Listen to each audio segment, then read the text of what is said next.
Hello and welcome to Jeff Stamps. I just want to feature four ships, Australian naval ships involved in World War II. This first one I have here is the cruiser HMAS Sydney 2. As you can see, a 45-cent Australian stamp issued in 1993. It's a commemorative stamp. The Scott number AU1315, and the printing is offset lithography. And you can see the graphics there are just absolutely amazing, aren't they? The HMAS Sydney 2. Straighten that up a little bit there, yeah. So on the 19th of November 1941, HMAS Sydney 2 was in pursuit of an unknown vessel off the northwest coast of Western Australia, and Sydney was suspicious of the ship. This was due to German raiders who were believed to be disguising themselves as merchant vessels to operate in Australian waters. Late in the afternoon, Sydney signalled the vessel. They requested identification but received no response. The unknown vessel hoisted a flag indicating that it was a Dutch registered merchant vessel. It then sent a radio signal claiming to be under attack from an unknown vessel. Well, Sydney requested a secret flag identification that would be known only to Dutch owners. The vessel did not respond. There was a lull for about 15 minutes, and by that time Sydney had moved so close that it was only around 1,500 metres from the unknown vessel. At 5:30 p.m, Sydney signalled, "Show your secret sign," at which point the unknown vessel hoisted its true colours. The vessel revealed itself to be the German raider HSK Kuruman and immediately opened fire. Kuruman's quick and accurate gunfire had a devastating impact on Sydney. It destroyed her bridge and knocked out her forward turrets. A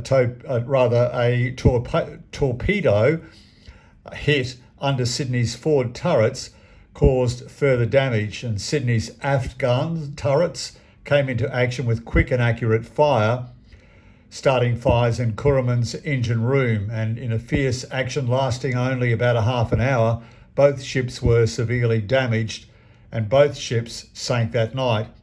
The Naval Board sent RAN vessels to search for Sydney in the following days, and after a British tanker reported rescuing 25 German sailors, they found more members of Kuruman's crew but no trace of Sydney or its 645 crew. And so it remains the largest loss of life in the Australian Navy's history, 645 crew lost. The sinking of HMAS Sydney was a major blow to the Royal Australian Navy and had a profound impact on the home front. Just a few days later, on the 27th of November 1941, HMAS Parramatta was sunk near Tobruk, torpedoed by a German U-boat. So the sinking of Sydney subsequently generated a great controversy and was the subject of many books and a Royal Commission. So you can check out more information on the net. There's even more information available at the Sea Power Centre website as well. This next stamp that I would like to feature is the Bathurst class corvette HMAS Bathurst. Just absolutely gorgeous stamps, aren't they? 85-cent stamp, and the Scott number AU1316, 1993 release date, commemorative, offset lithography as well. The HMAS Bathurst.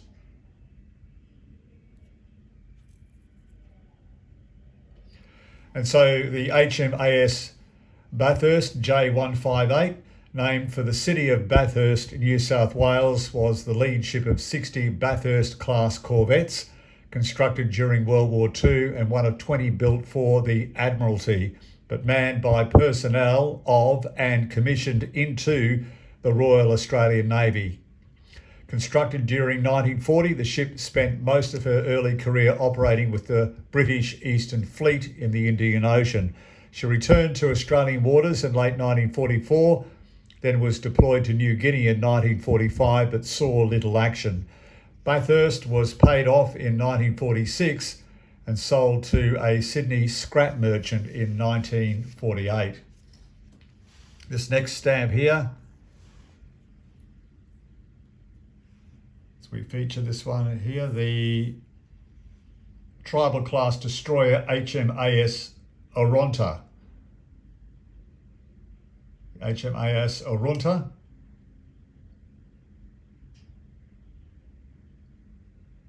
Very dramatic looking graphics there on all of these stamps. This is Scott number AU 1317, issued as well 1993. Commemorative, offset lithography.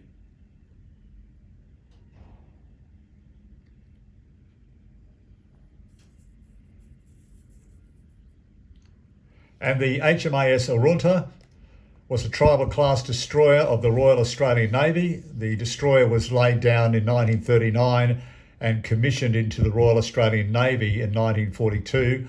Oronta fought during the second half of World War II, initially as a convoy escort and patrol ship, then in the shore bombardment and amphibious landing support roles while attached to the United States 7th Fleet.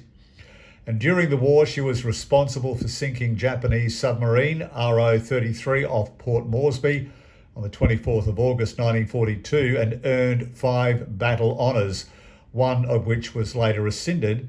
That's interesting. But after the war's end, Oronta underwent 2 deployments to Japan as part of the British Commonwealth Occupation Force. But the ship underwent a lengthy modernisation from 1949 to 1952 and was reclassified as an anti-submarine destroyer. After conversion, Oronta served in Korean waters after the Korean War armistice and was one of the first Australian warships assigned to the Far East Strategic Reserve. Oronta was paid off into operational reserve at the end of 1956, where she remained for 12 years.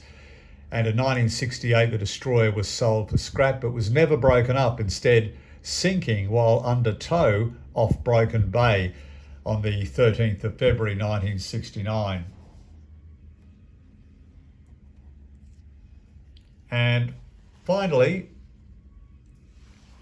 issued also 1993, commemorative issue, Scott number AU 1318, offset lithography is the printing, the hospital ship Centaur.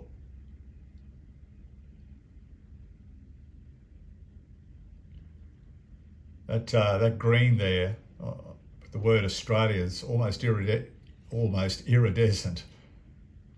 Another beautiful looking stamp.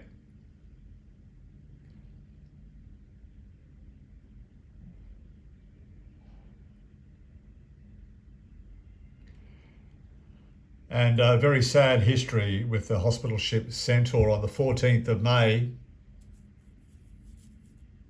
On the 14th of May 1943, Centaur was on route from Sydney to Cairns when she was sunk by a Japanese submarine south of Moreton Island off the Queensland coast.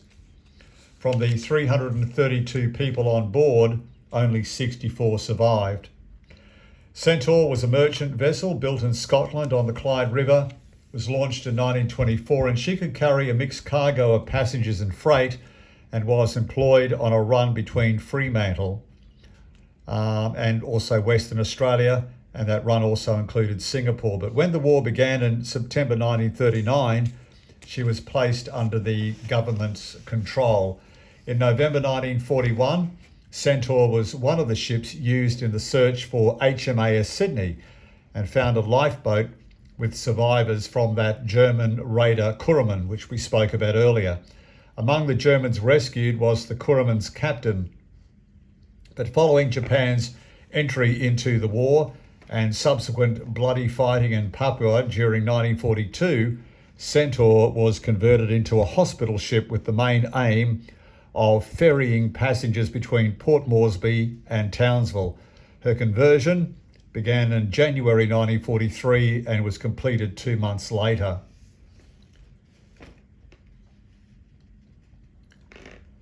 The vessel had a fully equipped operating theatre, dental surgery, and could carry 252 patients.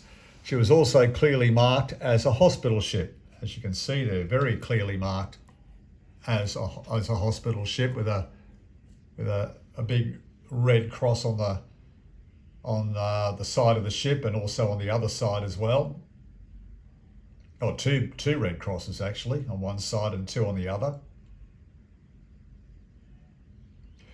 So unmistakable as a hospital ship. So around her freshly painted white hull, a thick green band, as you can see on that on the stamp there, the thick green band running through there, broken in several places by large red crosses. And at night the vessel was brightly illuminated by powerful spotlights. So Centaur kept her civilian crew, but her medical staff were all members of the Army. The men were from the Australian Army Medical Corps and the women from the Australian Army Nursing Service. Centaur only completed 2 voyages with patients before she began her ill-fated third and final voyage.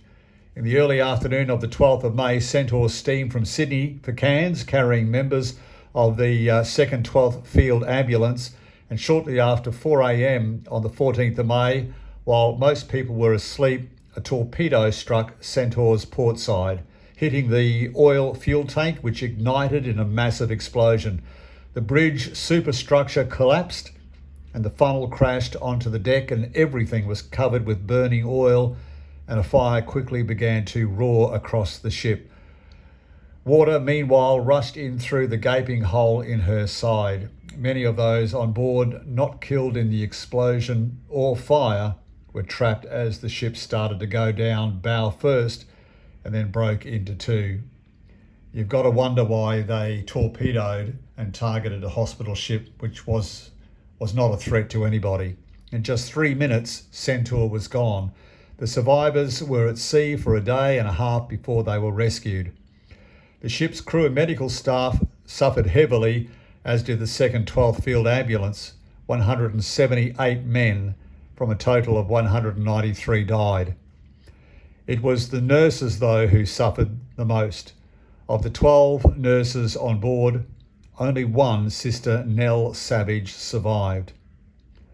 Nursing Sister Ellen Savage, the only surviving woman of the sinking of the Centaur, had taken some months after the incident.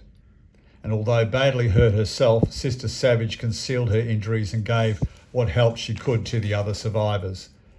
After sharks circled their raft and when ships and planes passed without seeing them, a sing-along was organised to help keep up their spirits. For her conspicuous gallantry, Sister Savage was awarded a medal. The loss of the Centaur deeply shocked Australia, and for many Australians, she became the symbol of the determination to win the war.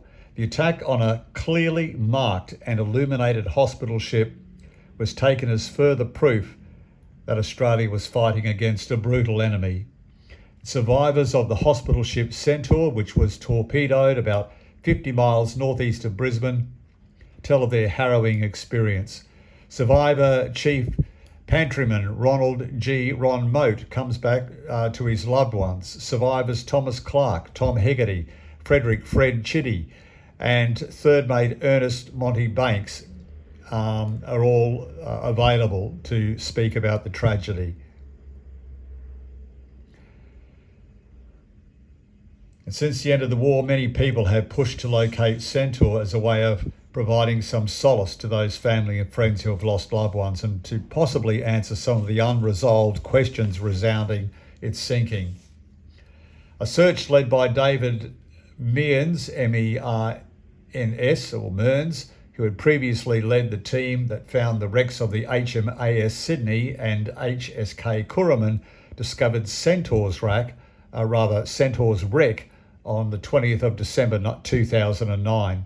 Centaur was located about 30 nautical miles off the southern tip of Moreton Island, and Moreton Island is off Queensland's southeast coast.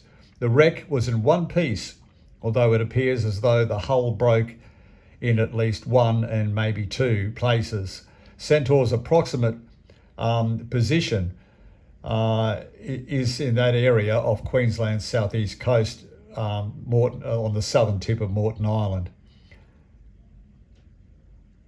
Now the wreck is found, it'll be protected by the Australian Government's Historic Shipwrecks Act 1976, and the site is to become now a memorial to the lives that were lost.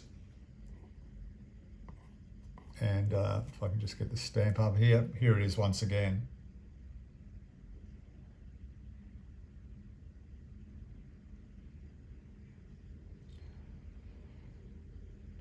So that is it. I know that I said I wanted to show you some Norfolk Island stamps and some of the history involving the mutiny on the Bounty.